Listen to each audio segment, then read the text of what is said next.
Hello साथियों, मैं विकास स्वागत करता हूं आप सबका अपने यूट्यूब चैनल विकास एकेडमी पर। पिछली वीडियो से एक टॉपिक उपराष्ट्रपति का छूट गया था जिसको हम आज कवर करेंगे। उसके बाद हम बात करेंगे संसद, मंत्रिमंडल और विभिन्न प्रश्नों की जो परीक्षा में आते हैं। तो अभी हम बात करते हैं उपराष्ट्रपति की। तो उपराष्ट्रपति से संबंधित जितने भी क्वेश्चन हैं उनको डिस्कस करेंगे। तो बात करें उपराष्ट्रपति की, तो उपराष्ट्रपति का जो वर्णन है वो अनुच्छेद 63 में उपराष्ट्रपति का वर्णन है। उपराष्ट्रपति राज्यसभा के पदेन अध्यक्ष होते हैं, सभी को पता होना चाहिए। वर्तमान में बात करें उपराष्ट्रपति कौन है, तो वेंकैया नायडू जी हैं वर्तमान में उपराष्ट्रपति, जो राज्यसभा के पदेन सदस्य हैं, पदेन अध्यक्ष होते हैं। उपराष्ट्रपति निर्वाचन में लोकसभा राज्यसभा के सदस्य भाग लेते हैं, याद रखेंगे। राष्ट्रपति के निर्वाचन में लोकसभा, राज्यसभा तथा विधानसभा के सदस्य भाग लेते हैं। और उपराष्ट्रपति की बात करें तो लोकसभा और राज्यसभा के सदस्य भाग लेते हैं। बात करें उपराष्ट्रपति के लिए 20 अनुमोदक और 20 प्रस्तावक की आवश्यकता होती है। उपराष्ट्रपति राष्ट्रपति का कार्यभार मात्र 6 माह तक संभाल सकते हैं। यदि राष्ट्रपति अनुपस्थित हैं तो उनका कार्यभार उपराष्ट्रपति सिर्फ 6 माह तक संभाल सकते हैं। उसके बाद उनको राष्ट्रपति जी का चुनाव करवाना पड़ेगा। उपराष्ट्रपति का वेतन जो होता है वो लोकसभा अध्यक्ष के बराबर ही होता है। वेतन इनका 4 लाख होता है। अनुच्छेद 97 में इनका वर्णन है। अनुच्छेद 97 के अनुसार इनका वेतन और भत्ते के बारे में वर्णन है।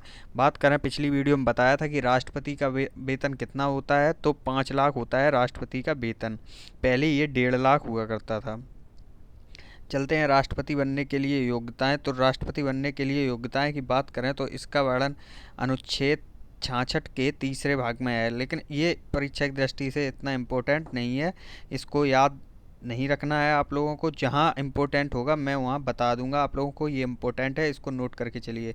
तो उपराष्ट्रपति की योग्यताओं में भारत के नागरिक होने चाहिए। जो भी उपराष्ट्रपति बनना चाहता है भारत का नागरिक हो, न्यूनतम आयु 35 वर्ष हो, किसी भी सरकारी पद पर लाभ न ले रहा हो, राज्यसभा का सदस्य बनने योग्य हो। तो ये योग्यताएं होती हैं उपराष्ट्रपति की। आगे चलते हैं निर्वाचन। इनका निर्वाचन कैसे होता है, तो उपराष्ट्रपति की बात करें तो इनके निर्वाचन संसद के सभी सदस्य, लोकसभा और राज्यसभा के जीते हुए सदस्य इसमें भाग लेते हैं। ऊपर भी अभी बताया था, राष्ट्रपति द्वारा मनोनीत सदस्य, राष्ट्रपति जिन सदस्यों को मनोनीत करता है लोकसभा और राज्यसभा में, वो भी इसमें भाग लेते हैं। राज्यसभा में 10 सदस्यों को मनोनीत करते हैं और लोकसभा में 2 सदस्यों को मनोनीत करते हैं राष्ट्रपति। तो याद रखेंगे सभी लोग। इनका कार्यकाल की बात करें तो उपराष्ट्रपति का कार्यकाल 5 वर्ष का होता है और यह अपना त्यागपत्र राष्ट्रपति को सौंपते हैं। राष्ट्रपति अपना त्यागपत्र उपराष्ट्रपति को सौंपते हैं, उपराष्ट्रपति अपना त्यागपत्र राष्ट्रपति को सौंपते हैं। सभी याद रखेंगे, इस क्वेश्चन में बहुत कन्फ्यूजन होता है। अनुच्छेद 67 में इसका वर्णन है, इतना इम्पोर्टेंट नहीं है। अनुच्छेद 67 याद नहीं रखेंगे हम लोग। आगे बढ़ते हैं शपथ की बात करें तो अनुच्छेद 69 में शपथ का वर्णन है। उपराष्ट्रपति को राष्ट्रपति शपथ दिलाते हैं, अभी बताया ही था।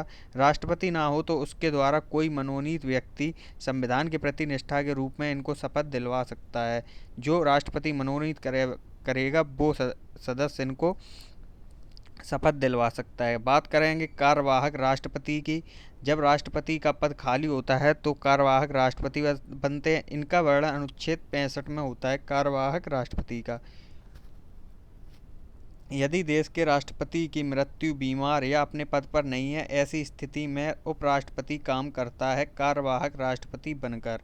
उसको सारी राष्ट्रपति वाली सुविधाएं मिलती हैं, वेतन भी राष्ट्रपति वाला ही दिया जाता है।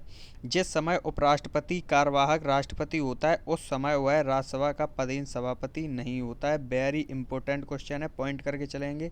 जिस समय वो राष्ट्रपति मतलब पदेन राष्ट्रपति होते हैं, उपराष्ट्रपति कार्यवाहक राष्ट्रपति बनते हैं, उस टाइम राज्यसभा का पदेन सभापति नहीं होते हैं उपराष्ट्रपति। बात करें इनके कार्य की, तो इनका कार्य क्या होता है, राज्यसभा के पदेन सभापति के रूप में कार्य को संभालते हैं। राज्यसभा में वोट देने का अधिकार इनको नहीं होता है।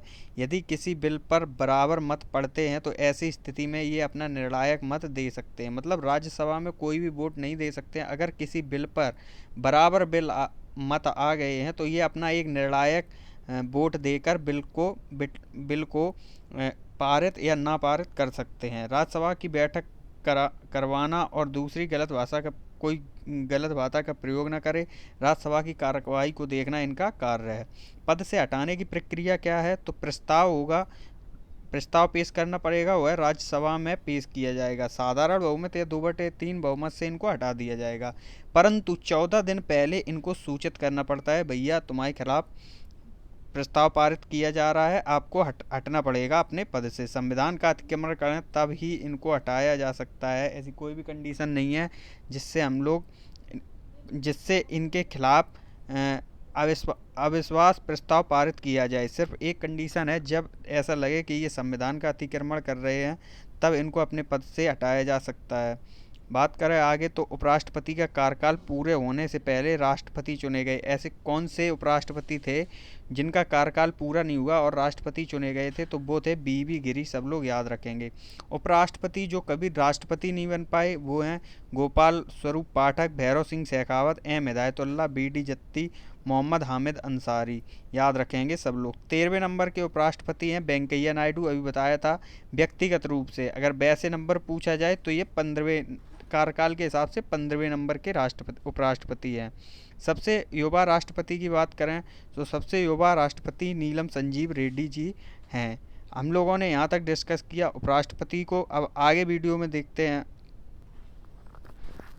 आगे हम बात करने वाले हैं कार्यपालिका, राज्यसभा और लोकसभा की। तो जिसने भी चैनल को सब्सक्राइब नहीं किया है एक बार चैनल को सब्सक्राइब कर लेंगे और बेल आइकन को अवश्य दबाएंगे। वीडियो अच्छा लगे तो वीडियो को लाइक ज़रूर करके जाइएगा। आगे बढ़ते हैं। मंत्रिपरिषद, मंत्रिपरिषद का अगर वर्णन देखें तो अनुच्छेद 74 में मंत्रिपरिषद का वर्णन है, इम्पोर्टेंट है, याद करके चलेंगे। अनुच्छेद 74 के अनुसार राष्ट्रपति मंत्रिपरिषद की सलाह पर काम करेंगे। मंत्रिपरिषद सामूहिक रूप से लोकसभा के प्रति उत्तरदायी होती है। यहाँ से क्वेश्चन आता है आपका, मंत्रिपरिषद किसके प्रति उत्तरदायी होती है? तो लोकसभा के प्रति उत्तरदायी होती है, सभी लोग याद रखेंगे। अनुच्छेद 75 की बात करें तो अनुच्छेद 75 में प्रधानमंत्री की नियुक्ति का प्राविधान है। सबसे कम उम्र के पीएम की बात करें तो सबसे कम उम्र के पीएम मोरारजी देसाई हैं भारतीय जनता पार्टी से, तथा सबसे कम उम्र के राजीव गांधी थे। सबसे अधिक उम्र के पीएम मोरारजी देसाई भारतीय जनता पार्टी थे, तथा सबसे कम उम्र की बात करें तो राजीव गांधी हैं प्रधानमंत्री। चरण सिंह मात्र ऐसे पीएम थे जो लोकसभा में नहीं गए। क्वेश्चन आता है कि ऐसे कौन से पीएम हैं, प्रधानमंत्री हैं, जो कभी भी लोकसभा में नहीं गए? तो इस प्रश्न का सही आंसर होता है चरण सिंह। आगे बढ़ते हैं। प्रधानमंत्री के बारे में और पॉइंट देखेंगे। प्रधानमंत्री की नियुक्ति कैसे होती है? संसदीय प्रणाली में राष्ट्रपति लोकसभा के बहुमत दल के नेता को प्रधानमंत्री पद का नियुक्त करता है। लोकसभा के जो चुनाव होते हैं उनमें जो जिस पार्टी का बहुमत आता है उनमें से राष्ट्रपति के द्वारा लोकसभा के बहुमत दल के नेता को चुना जाता है प्रधानमंत्री पद के लिए। वेतन भत्ते की बात करें तो प्रधानमंत्री को वही वेतन तथा भत्ते मिलते हैं जो संसद के सदस्यों को प्रदान किए जाते हैं। आगे बढ़ते हैं। प्रधानमंत्री के कार्य क्या होते हैं? तो मंत्रिपरिषद का निर्माण करना। जब भी किसी पार्टी सत्ता में आती है तो उसका मंत्रिपरिषद का निर्माण करना प्रधानमंत्री का कार्य होता है। देख के चलेंगे। केंद्र में राष्ट्रपति और प्रधानमंत्री होते हैं, उसी प्रकार जो राज्य में होते हैं वो राज्यपाल और मुख्यमंत्री होते हैं। यहाँ पे केंद्र में प्रमुख होता है राष्ट्रपति, परंतु राष्ट्रपति कोई भी वैसा कार्य नहीं करता है। सारे कार्य जो होते हैं वो प्रधानमंत्री द्वारा संचालित किए जाते हैं। इसी प्रकार राज्य में जो राज्य का प्रमुख होता है वो राज्यपाल होता है, परंतु उसके जो कार्य होते हैं वो मुख्यमंत्री के द्वारा किए जाते हैं, सभी लोग याद रखेंगे। मंत्रियों के विभागों का बंटवारा और विभाग परिवर्तन प्रधानमंत्री द्वारा किया जाता है। राष्ट्रपति तथा मंत्रिमंडल के बीच संबंध स्थापित करना प्रधानमंत्री का काम है। देश के सर्वोच्च नेता तथा शासक के रूप में कार्य करते हैं। अंतर्राष्ट्रीय क्षेत्र में भारत का प्रतिनिधित्व भी प्रधानमंत्री ही करते हैं। आगे देखते हैं कुछ महत्वपूर्ण बातें।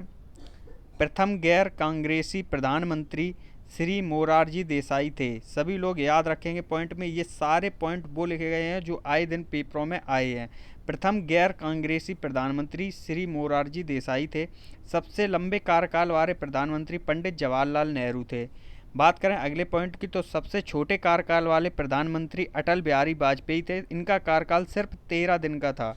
लोकसभा चुनाव में पराजित होने वाली एकमात्र प्रधानमंत्री श्रीमती इंदिरा गांधी थी। अविश्वास प्रस्ताव द्वारा हटाए जाने वाले पहले प्रधानमंत्री विश्वनाथ प्रताप सिंह थे, याद रखेंगे। पद ग्रहण के समय राज्यसभा के सदस्य रहने वाले प्रधानमंत्री श्रीमती इंदिरा गांधी एवं डॉक्टर मनमोहन सिंह थे। इन सभी पॉइंट को याद रखेंगे, यहाँ से क्वेश्चन पेपर में पूछा जाता है। पद ग्रहण के समय विधानसभा के सदस्य रहने वाले प्रधानमंत्री एच.डी. देवेगौड़ा थे। पी.वी. नरसिम्हा राव ऐसे प्रधानमंत्री थे जो पद ग्रहण के समय किसी भी सदन के सदस्य नहीं थे। आगे बढ़ते हैं संसद को देखेंगे तो संसद के लिए हमने एक ट्रिक बताई थी, सरला ट्रिक। जिसको भी याद है एक बार यस सर लिखेगा कमेंट बॉक्स में। तो सरला ट्रिक नहीं है जिसे पता वो देख लेते हैं एक बार। सा से 79, रा से 80 और ला से 81, ये हमने अनुच्छेद लिखे हैं। 79 अनुच्छेद, 80 अनुच्छेद और 81 अनुच्छेद। सरला सा से मतलब है संसद, राज्यसभा और लोकसभा। संसद का वर्णन जो है 79 में है, राज्यसभा का 80 में और लोकसभा का वर्णन 81 में है। सब लोग यहाँ से याद रखेंगे, आए दिन पेपर में ये क्वेश्चन पूछा जाता है। तो बात करते हैं संसद की। संसद भारत की संघीय विधायिका है जिसमें राष्ट्रपति तथा 2 सदन लोकसभा व राज्यसभा सम्मिलित हैं। संसद के 3 अंग होते हैं, राष्ट्रपति, लोकसभा और राज्यसभा। राष्ट्रपति को भी संसद का अभिन्न अंग बनाया गया है ताकि व्यवस्थापिका और कार्यपालिका का समन्वय कर सकें। तो सभी लोग याद रखेंगे, संसद का वर्णन 79 अनुच्छेद में। संसद के 3 भाग होते हैं, राष्ट्रपति, लोकसभा और राज्यसभा, जहाँ पे लोकसभा को निम्न सदन तथा राज्यसभा को उच्च सदन कहा जाता है। आगे बढ़ते हैं, आगे देखेंगे पहला जो अंग है संसद का वो है राज्यसभा। तो राज्यसभा का वर्णन अनुच्छेद 80 में है, सरला से याद रख लेंगे इसको। राज्यसभा संसद का उच्च सदन होता है। अभी हमने बताया ही था, राज्यसभा को उच्च सदन कहते हैं और लोकसभा को निम्न सदन कहते हैं। संविधान के अनुच्छेद 80 के अनुसार राज्यसभा के सदस्यों की अधिकतम संख्या 550 हो सकती है। ये क्वेश्चन याद रखेंगे। राज्यसभा के अधिकतम सदस्यों की संख्या पूछी जाए तो 250 हो सकती है, परंतु वर्तमान में बात करें तो 245 सदस्य हैं राज्यसभा में।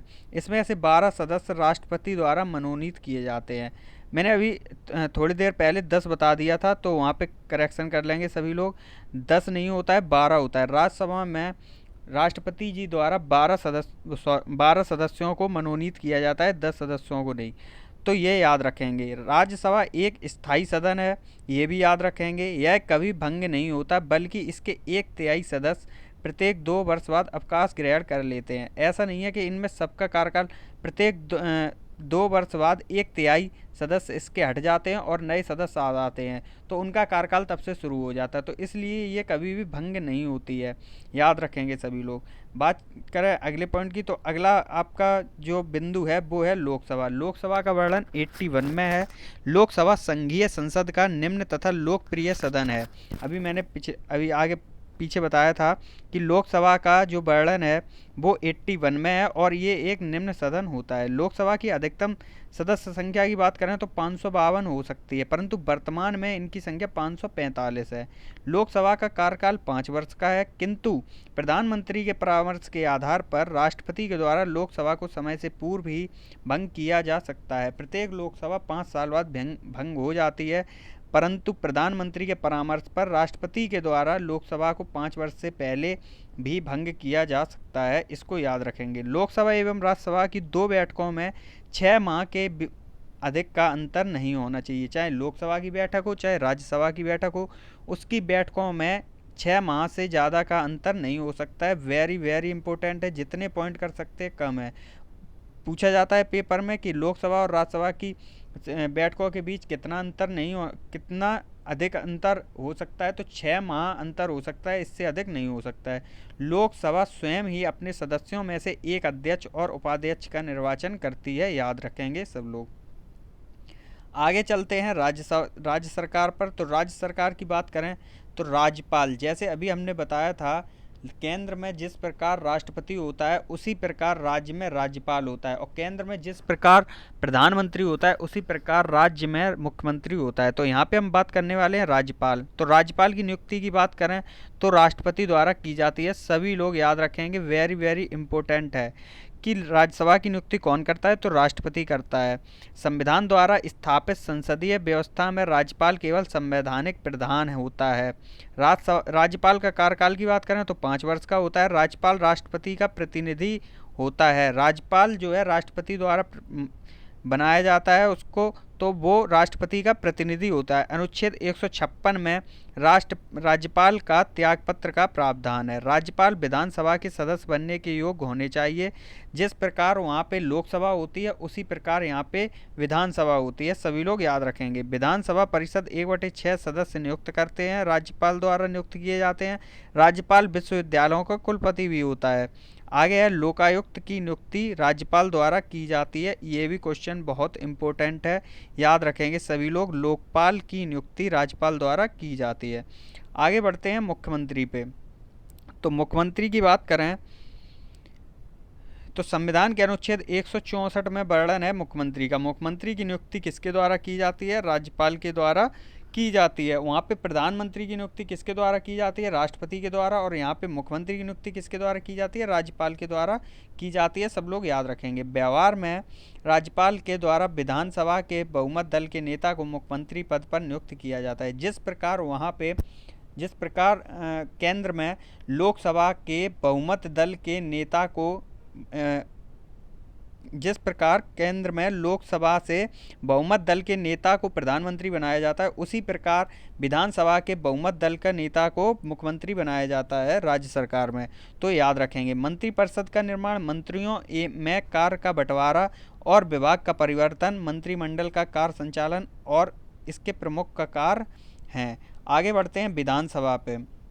अभी मैंने बताया था जो लोकसभा होती है केंद्र में वही बिल्कुल सेम विधानसभा होती है। जो पॉइंट वहाँ होते हैं वही यहाँ होते हैं।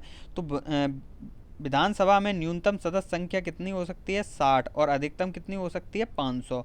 विधानसभा सदस्य की न्यूनतम आयु कितनी होनी चाहिए? तो 25 वर्ष होनी चाहिए। गोवा, मिजोरम, सिक्किम में विधानसभा सदस्यों की संख्या 40 है, ये अपवाद है। 60 वैसे विधानसभा सदस्यों की संख्या 60 से कम नहीं रह सकती, परंतु 3 ऐसे राज्य हैं जहाँ पे 40 है, गोवा, मिजोरम, सिक्किम, ये अपवाद के तौर पर आते हैं। मुख्यमंत्री की नियुक्ति की बात करें तो अनुच्छेद 164 के तहत राज्यपाल नियुक्ति करते हैं मुख्यमंत्री की।